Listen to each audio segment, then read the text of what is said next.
البرج قالي عالبخت يلي حيران تملي. البراج دي بينها وبيني علاقة شخصية، الثور حبيبي والحمل أقرب صاحب ليا، والدلو بينه وبيني قرابة عائلية. برجك مع شذى الجمال على راديو كامل، محطة على المحطة.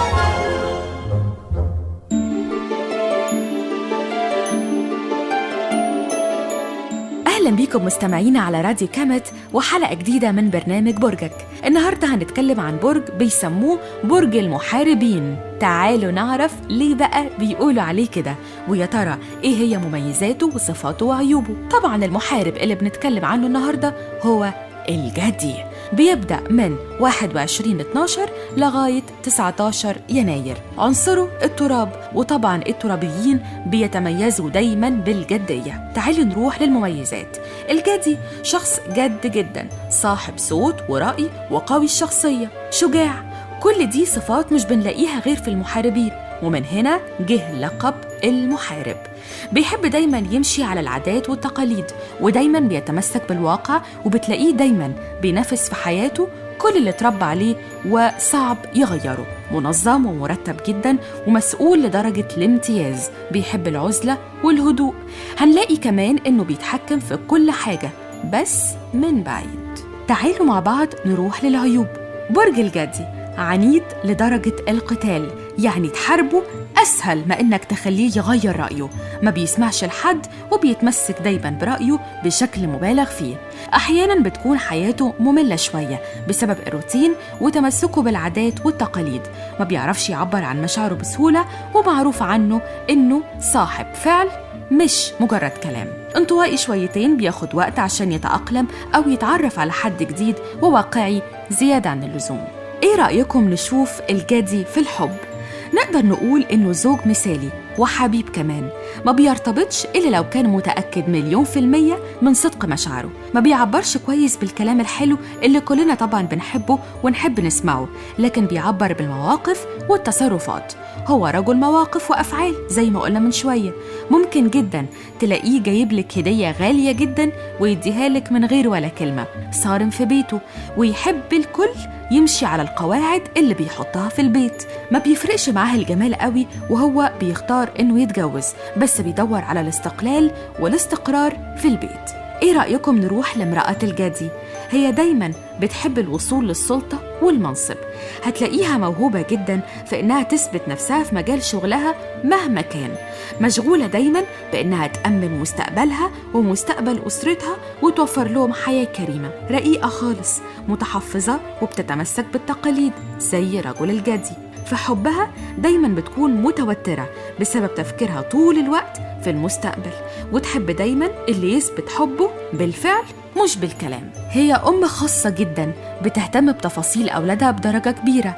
بتحب بيتها يكون مرتب ومنظم، وبتعشق التنسيق والنظافة. سيدة مجتمع درجة أولى، بتكره الكذب، وهتلاقيها هي الست الوحيدة اللي ممكن تقولك سنها عادي جدا، ما عندهاش مشكلة. كمان بتحب القراية والشعر.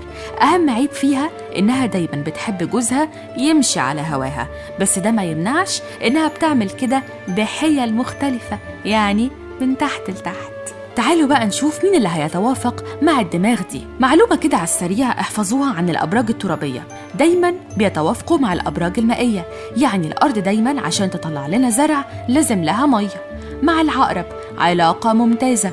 هدوء العقرب وغموضه بيجذب دايما الجدي، والجدي بيدرس خطواته بشكل ممتاز بتخليه يثق في العقرب الحذر. السرطان علاقة كويسة بتجمع بينهم دايما حب الأسرة والاحترام والعادات والتقاليد. الحوت الجدي دايما بيحب الهدوء وراحة البال، وبيلاقي ده عند الحوت نظرا لحياته الصارمة والجدية. بيبقى دايما محتاج يتدلع، وبيلاقي ده في الحوت الحالم. مع الجدي علاقة أبدية، بيحس كل طرف إنه لقى توأمه، وبيشاركوا بعض نفس الاهتمامات، بس عيبها إن ممكن يواجههم شوية ملل بسبب النمطية الرهيبة والروتين عند الطرفين. العذراء علاقة جيدة لو التزم الجدي بشوية مرونة في التعامل.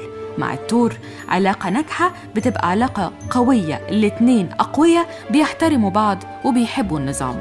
تيجوا نقول لكم معلومة على السريع تانية. مفيش عمار بينهم وبين الناريين والهوائيين، وده بحكم الطبيعة. يعني التراب مع الهواء بيعمل عاصفة على طول وعفرة، ومع النار بيطفيها. بس طبعا لكل قاعدة شواذ، والشواذ النهاردة. مع الأسد العلاقة جيدة، الجدي بيحب الناس القوية، لكن عيبها هي فرض الرأي والسيطرة عند الاتنين. مع القوس علاقة صعبة، لأن معروف عن القوس إنهم متحررين واجتماعيين، والجدي بيحب العزلة شوية. مع الحمل علاقة غير محتملة، الجدي بيشوف الحمل مندفع وملوش ولا ظابط ولا رابط. الميزان علاقة كده تشبه علاقة الخبير الاستراتيجي مع الخبير الدبلوماسي. انت أكيد طلبت الرقم غلط، يعني سخيفة شوية العلاقة. مع الجوزاء النمرة غلط يا عماد تماماً. الجدي بيشوف الجوزاء مش صاحب ولا صاحب موقف، ومش واضح كمان. والجوزاء طبعاً ما بيستحملش صرامة الجدي وجديته. آخر حاجة الدلو بيدور على كل حاجة جديدة، والجدي طبعاً بيحب كل قديم. خلصت حلقتنا من برجك النهاردة. استنونا دايماً في راديو كامت، محطة على المحطة. كنتم مع برجك مع شذى الجمال على راديو كامت، محطة على المحطة. راديو كامت، راديو كامت، محطة على المحطة.